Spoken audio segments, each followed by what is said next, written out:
Un homme rentre chez lui tard le soir. L'endroit est beau, luxueux. Il ne s'agit pas d'une personnalité ordinaire.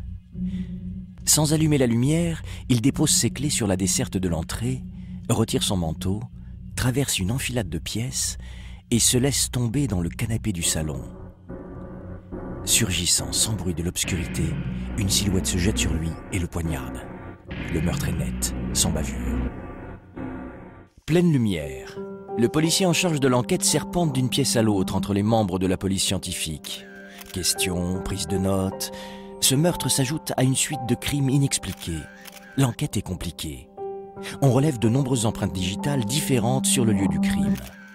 Tous ceux à qui ces empreintes correspondent sont convoqués par la police pour être interrogés. Parmi eux, un aveugle.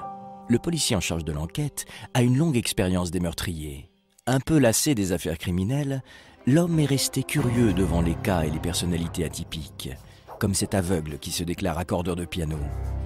Sa personnalité le trouble, ainsi que sa manière agile, précise et autonome de se mouvoir dans l'espace malgré son handicap. Durant l'interrogatoire, le policier semble s'intéresser davantage à lui qu'à son enquête. Son alibi est très plausible. Il est venu chez la victime pour vérifier l'état d'un piano magnifique qui demande un entretien soigneux et régulier. Son handicap le met hors de cause. Et pourtant, cet aveugle est effectivement le meurtrier qu'il recherche.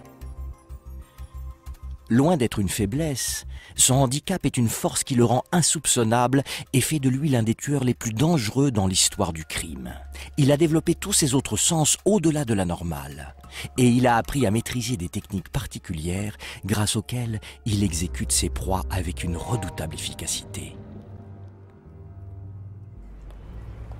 À quelques semaines d'intervalle, un autre meurtre éveille les soupçons du policier.